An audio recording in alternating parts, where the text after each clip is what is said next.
Salut à toi et bienvenue dans ce podcast. J'espère que tu vas bien. Alors je te préviens tout de suite, si tu as envie de te complaire dans ta zone de confort, si tu as envie d'entendre des trucs qui vont te faire plaisir, c'est pas le bon podcast, tu peux t'en aller. Par contre, si tu as envie de te bouger, d'avoir des objectifs, je t'invite à écouter jusqu'au bout. C'est un peu un coup de gueule si tu veux résumer ça à un mot, coup de gueule à 2 mots, 3 mots.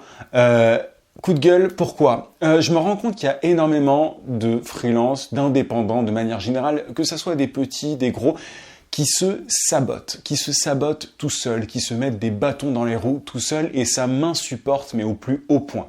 J'ai plein d'exemples comme ça, c'est un petit peu il y a une goutte d'eau qui a fait déborder le vase.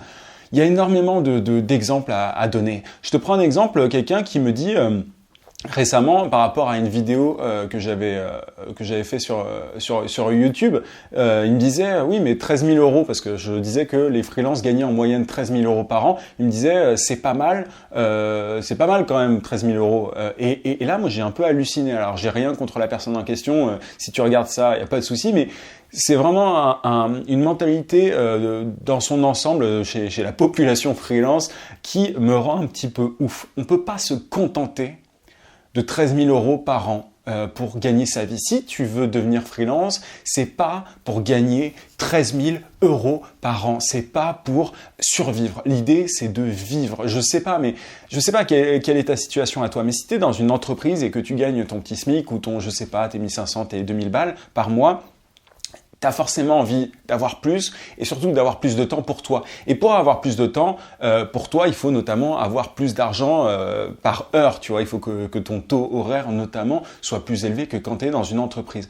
Tu peux pas te dire une fois que tu te lances en freelance notamment 13 000 euros, c'est assez. Il y a beaucoup trop de freelances qui se contentent, qui n'ont pas cette mentalité de croissance, qui ne sont pas entrepreneurs en fait. Et c'est juste pas possible. La raison pour laquelle, désolé, je vais pas parler trop vulgairement, mais la raison pour laquelle beaucoup trop d'indépendants se font avoir, c'est parce c'est de leur faute, tout simplement. J'ai envie de dire que tout est de la faute des freelances parce qu'ils acceptent beaucoup trop de trucs et parfois ignobles. Quand t'as un client, je vais encore éviter d'être vulgaire ou quoi, mais quand tu as un client qui te fait bosser je ne sais pas combien d'heures dans ses locaux et qui te paye au lance-pierre, c'est ta faute. Si tu as accepté, c'est ta faute. Si tu as un client qui refuse de te payer, comme j'arrive à le voir de temps en temps sur le groupe Facebook que j'ai créé, des gens qui disent oui, alors j'ai pas été payé par mon employeur, enfin par mon client, ça fait 2 ou 3 mois, c'est ta faute parce que tu n'as pas signé de devis en amont. Bref. Il faut arrêter de se contenter, d'accepter les choses. Après, tu vois, hier, j'ai fait un podcast par rapport au fait que le client est roi. Je t'avais dit que j'étais d'accord et pas d'accord sur certains points.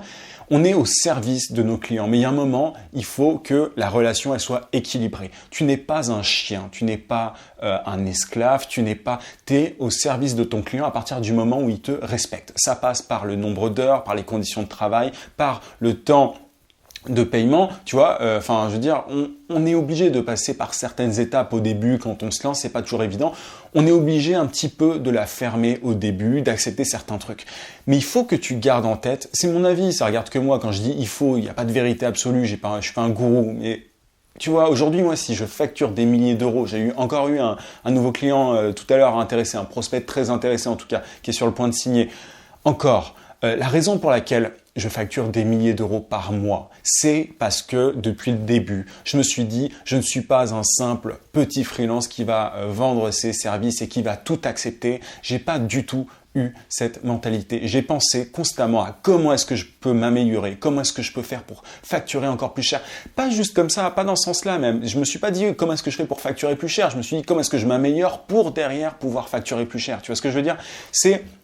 Le but, c'est de comprendre que tu es au service de tes clients. On n'a pas la rage contre les clients, on n'est pas contre eux, il faut pas avoir d'intention belliqueuse. Tu as des clients qui sont incroyables. Moi, j'ai parlé avec quelqu'un tout à l'heure au téléphone, je veux dire le prospect qui est sur le point de signer, trop sympa. Et pourtant, tu vois, je veux dire, c'est des grosses boîtes. Et souvent, les clients les plus relous, ce sont les petits. C'est ceux qui vraiment vont t'emmerder pour que tu bosses je sais pas combien d'heures et qui vont te payer au lance-pierre. C'est ta faute si tu acceptes ça. Au début, il faut parfois que tu acceptes ça. Ça m'est arrivé. Au tout début, je l'ai accepté. Mais par contre, au fur et à mesure, il faut que tu te dises comment est-ce que je sors de ça, comment est-ce que je sors de cette relation-là.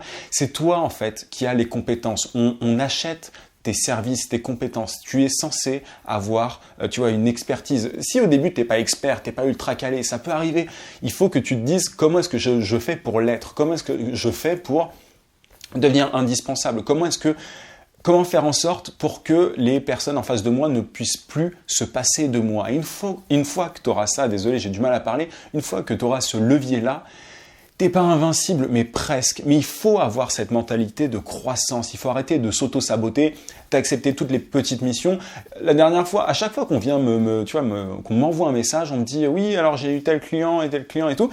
Et à chaque fois, automatiquement, j'ai cette réflexion du style t'as des clients assez différents, tu te spécialises pas alors que t'écoutes mes podcasts régulièrement. Et les gens me disent oui, mais alors je pouvais pas refuser, il y a ce client qui derrière m'a recommandé à d'autres, etc.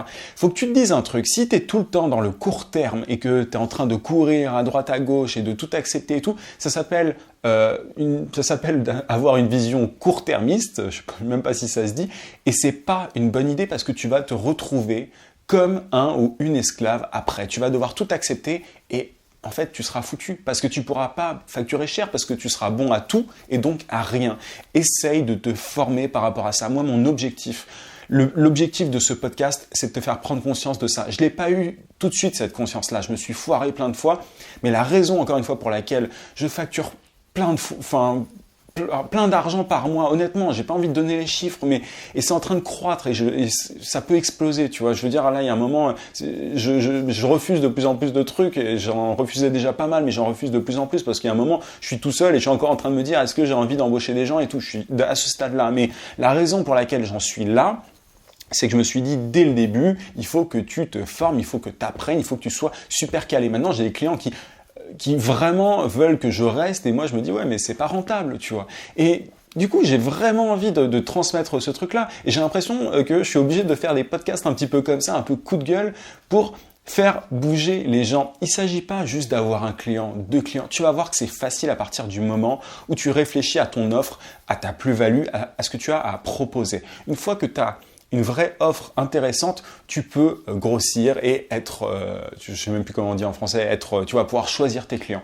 Et je me rends compte que notamment cette erreur de vision à long terme, elle est faite dans de gros business. Tu vois, moi, les business avec qui je travaille, je me rends compte des fois qu'ils ont des erreurs au niveau de leur positionnement. Il y a certaines boîtes qui existent aujourd'hui et qui gagnent beaucoup d'argent, mais qui existent parce qu'elles ont été créées il y a des années. Aujourd'hui, en 2018, à l'heure où je te parle, tu ne peux pas créer une boîte comme il y a 20 ans, 10 ans ou 30 ans, peu importe, même 8 ans, tu vois, c'est plus pareil. Et il faut que tu sois conscient de la réalité du marché. Si tu es freelance, tu n'es peut-être pas un commercial, tu vois. Je veux dire, peut-être que tu n'aimes pas vendre tes services ou quoi. Moi, je déteste ça à la base. Mais le moyen d'être libre, le moyen de choisir, d'imposer ses conditions, c'est d'être capable de montrer sa plus-value. Et donc, au-delà du simple fait de savoir présenter ses services, de savoir bien montrer sa plus-value, il faut avoir une plus-value, il faut pouvoir se former, il faut être compétent. Tu vois, j'ai commencé en tant que CM freelance, je savais à peine ce que ça voulait dire. Je me suis dit, bon, ok, faut que je me spécialise, etc. Et aujourd'hui, maintenant, tout va bien. Et tu vois, c'est simplement parce que j'essaye de te faire gagner du temps, tu vois. C'est parce que j'ai eu une réflexion pendant 1 an et demi, 2 ans, comme ça, et je l'ai toujours, et je vais la garder, cette réflexion-là, parce que les choses changent. Tu travailles peut-être dans le digital, les choses changent. Il faut que tu te tiennes informé, il faut que mais surtout, essaye toujours d'avoir une longueur d'avance et te dire quelle est la prochaine étape. J'en parle tout le temps de ça, de ce jeu de levier. Comment est-ce qu'on fait pour passer à la prochaine étape? Moi, je suis quasiment en train de me dire, tu vois, quand je vais embaucher, quelle personne il faut que j'embauche et tout, c'est vraiment à ce point-là, tu vois. Et ça peut aller très vite. Moi, ça fait, je disais 2 ans, mais ça fait à peine 2 ans que je suis freelance. Tu vois, ça peut aller extrêmement vite. J'ai même pas 27 ans encore. Et honnêtement, ça peut exploser. J'ai toutes les cartes en main. La raison pour laquelle ça va un peu moins vite, c'est notamment parce que je fais un podcast. Mais j'ai envie de documenter ça. J'ai envie de te montrer qu'on peut y arriver et qu'il ne s'agit pas d'être un expert du blabla pour vendre ses services et tout. C'est souvent on essaye de, on pense encore une fois, j'en ai parlé récemment, mais on pense technique, astuce et tout, c'est plus profond que ça. Il faut que tu revoies, ou en tout cas que tu évolues, que ton offre en fait évolue, que ce que tu proposes évolue. Tu n'es pas simplement un rédacteur ou une rédactrice, tu n'es pas simplement un graphiste, tu peux avoir une vraie plus-value sur le business de tes clients. Et c'est ça que tes clients veulent. Peu importe si tu sais écrire 300 mots, peu importe si tu sais faire des logos, je sais pas, mais sache quel est l'intérêt de tes services pour tes clients. Et la raison aussi pour laquelle je veux parler d'auto-sabotage, c'est que, tu vois, hier, j'étais en train de parler avec quelqu'un, alors comme je te disais, il y a des personnes qui sont super cool et vraiment, enfin, c'est assez incroyable voilà, à ce niveau-là, de tomber sur des gens aussi sympas, mais parfois, t'as juste des gens, mais tu te demandes pourquoi est-ce qu'ils te traitent comme ça. Tu vois, moi, j'avais parlé avec quelqu'un et j'avais proposé un rendez-vous téléphonique parce que c'est comme ça que ça marche. Moi, je prends le temps, voilà, d'appeler les gens pour en savoir plus sur leur business, pour savoir si je peux les aider. Je vends pas ma merde comme ça, tu vois. Il s'agit pas d'envoyer des plaquettes, des trucs de documentation ou quoi. Il s'agit de parler d'abord. Et la personne m'a dit, non, enfin, en gros, j'avais proposé un créneau. Non, je veux pas de rendez-vous téléphonique. Je suis très chargé. Envoyez-moi votre plaquette ou je sais pas quoi. Bah, je lui ai dit non, en fait. Non. Pourquoi ? J'aurais pu m'amuser à envoyer un peu de documentation sur ce que je fais. De un, tu vois, j'avais parlé notamment récemment dans un podcast de la politique du videur de boîte de nuit. Rien que cette mentalité de ne pas accepter de prendre le temps de parler au téléphone, déjà c'est éliminatoire pour moi. Ça fait partie des gens avec qui je n'ai pas envie de travailler. Et ensuite, je veux dire, c'est humain. Je suis pas juste un prestataire de service. Je déteste ce terme-là. D'ailleurs, on a l'impression d'être, encore une fois, je fais encore une référence à un de mes podcasts, mais tu as l'impression d'être dans un supermarché de freelance. Tu vois, ok, lui il est intéressant, son étiquette est cool. Ok, c'est quoi la description de ce produit-là ? C'est un peu comme ça. Et tout ça, c'est de la faute des freelances qui acceptent ce genre de truc. Si ce mec-là m'a demandé une plaquette ou une documentation, je sais pas quoi, c'est parce qu'il y a plein de mecs ou de filles qui, derrière, ont fait ça, qui ont accepté ce petit jeu-là. C'est pas le mien. C'est pas le mien et je peux me passer de ça. Et honnêtement, le mec, en général, ils sont choqués quand ils ont quelqu'un qui ont ce répondant-là en face d'eux parce qu'ils n'ont pas l'habitude. Mais ils n'ont pas l'habitude à cause de tous les mecs qui acceptent et se soumettent, courbent les chines et disent « Ok, voici ma plaquette, voici mes tarifs, je facture au jour ou quoi. » C'est ta faute. C'est ta faute. Quand je dis c'est ta faute, c'est la faute des freelances. C'est peut-être pas toi qui regarde cette vidéo sur YouTube ou écoute ce podcast, mais c'est de la faute des freelances. Et quand je dis ça, on a l'impression que que j'ai une attitude ultra belliqueuse par rapport aux clients. Pas du tout. Il y a des clients incroyables, encore une fois, mais il faut savoir aussi éduquer un petit peu, entre guillemets, certains clients. Je veux dire, si on les habitue à ce genre de pratique, à des tarifs dégueulasses, vraiment à 300 balles par jour. Tu vas me dire 300 balles c'est beaucoup? Non, c'est pas beaucoup, c'est rien du tout. Arrête de te contenter. 300 balles par jour, je sais pas moi, ne pas signer de devis. Si on habitue les gens, et même à des gros niveaux, tu vois, les clients à ce genre de pratique, vu que le freelancing va se développer, ça se développe de plus en plus, tu le sais, ça va être la guerre. Ça va être complètement la guerre. Et c'est pour ça qu'il faut que tu sortes du cadre. Il faut que tu sortes de cette masse de freelance qui fait n'importe quoi, qui s'auto-sabote constamment. Si tu es dans ce moule, t'es foutu. Parce qu'il va y avoir de plus en plus de gens. Je vais en parler d'ailleurs, notamment en juin.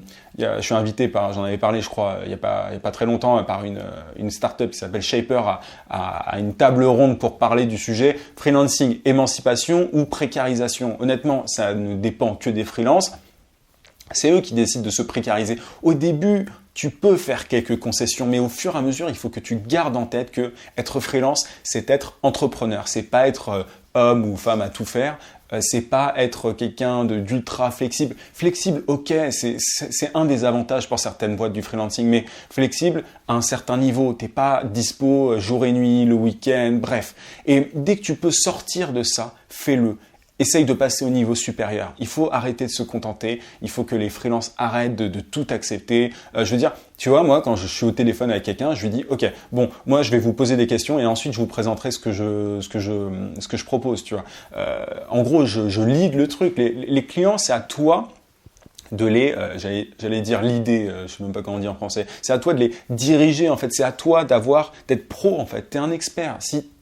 L'expertise, tu ne l'es pas forcément maintenant, mais ça s'acquiert au fur et à mesure. C'est à toi de diriger tes clients de les emmener en fait dans ton monde. Tu vois, c'est à toi de les emmener dans ton monde, c'est pas à toi de rentrer dans le leur. À partir du moment où tu entres dans le leur, c'est-à-dire que tu acceptes les tarifs que eux imposent, tu acceptes toutes les heures que eux imposent, t'es foutu. T'es juste une commodité, un accessoire et quelqu'un qu'on peut remplacer, tu vois. T'es juste un freelance lambda. Et si tu veux sortir de ça, il faut que tu sortes de cette mentalité-là. J'avais déjà parlé de ça, mais j'ai quasiment envie d'arrêter d'utiliser le terme freelance parce que ça me rend ouf. Ça veut plus rien dire. Moi aujourd'hui, j'en avais parlé plein de fois, mais je ne suis pas freelance, je suis consultant. Et derrière, direct, ça te met dans une autre catégorie. C'est con, mais c'est juste un terme. Mais ça te met direct dans une autre catégorie. Donc, voilà un petit peu j'avais envie de te parler d'un autre truc, mais je sais plus exactement ce que je voulais dire. Je pense que j'y reviendrai sur cette notion-là, tu vois, mais il faut arrêter en fait de se laisser faire constamment, il faut arrêter de... Ouais, si, je voulais dire un truc par rapport à sa zone de confort. La raison pour laquelle souvent on s'auto-sabote, on se laisse faire, c'est qu'on a peur en fait. On a peur de... J'avais fait aussi un podcast sur le fait que la peur est ton ami, mais on a peur d'être exposé à des situations. Moi, je donne des cours actuellement. Jamais j'aurais imaginé pouvoir donner des cours un jour. Ça m'attirait pas particulièrement, mais tu sais aussi pourquoi je le fais. C'est pas forcément un énorme kiff. Enfin, ça m'amuse, c'est une expérience, mais c'est pas forcément un grand plaisir pour moi de parler en public, tu vois, comme ça, de manière. Surtout que vendredi, je vais avoir j'ai 200 ou 300 personnes dans un amphi. C'est la première fois que je vais donner un cours dans un amphi. En vrai, tu sais quoi, je vais te le dire, je me chie dessus. Mais est-ce que c'est une raison, honnêtement, est-ce que c'est une raison de se dire bon bah je vais pas le faire ou alors de rester dans sa zone de confort? Non, il faut que tu te fasses violence, il faut que tu acceptes que l'entrepreneuriat c'est violent et au fur et à mesure tu vas t'habituer. Tu vois, demain j'ai un rendez-vous auprès d'un comité directeur d'une entreprise, etc. Est-ce que tu crois que j'ai pas peur? Bah si, j'ai peur, mais qu'est-ce que je fais? Je reste dans mon petit confort à bosser, tu vois, chez moi, à accepter juste, ou même me dire bon bah je vais gagner ma vie que grâce à YouTube ou quoi. Non, ça sert à rien. J'ai 26, 27 ans. Il y a un moment, je vais pas, tu vois, enfin, il faut sortir de sa zone de confort et c'est comme ça qu'on évolue, c'est comme ça qu'on apprend. Il s'agit d'être flexible par rapport à ça. Et voilà, l'auto-sabotage, c'est simplement le fait de ne pas accepter de sortir de sa zone de confort. Il faut que tu t'exposes, il faut que tu te fasses violence. Et c'est comme ça que derrière, tu auras de plus en plus de leviers pour ne pas accepter tout et n'importe quoi. Voilà un petit peu ce que je voulais te dire dans ce podcast. Je pense que c'était un petit peu agité. J'espère que j'étais au moins clair. N'hésite pas à me dire en commentaire si toi aussi tu penses que les freelances se sabotent. Moi, honnêtement, ça va être un enjeu vraiment vital. Enfin, je veux dire, plus tard, les freelances, soit ils acceptent tout, soit voilà, ils ont une attitude plus premium de consultant où c'est eux qui donnent leurs consignes. C'est comme ça que je travaille. C'est à prendre ou à laisser. Aujourd'hui, moi, j'ai atteint ce stade-là et c'est ultra agréable. C'est juste beaucoup mieux que de tout accepter. Bref, n'hésite pas à me dire ça en commentaire. Je te rappelle que tu peux télécharger, j'arrive plus à parler, ma formation vidéo gratuite pour trouver des clients rapidement en freelance. Si tu es sur YouTube, tu cliques juste en haut sur le i, sinon tu as le lien en description. N'hésite pas aussi à mettre un gros pouce si tu es sur YouTube et à t'abonner à la chaîne si ce n'est pas déjà fait. Je te dis à demain 18h comme d'habitude. En attendant, n'oublie pas, vie sans limite. À plus.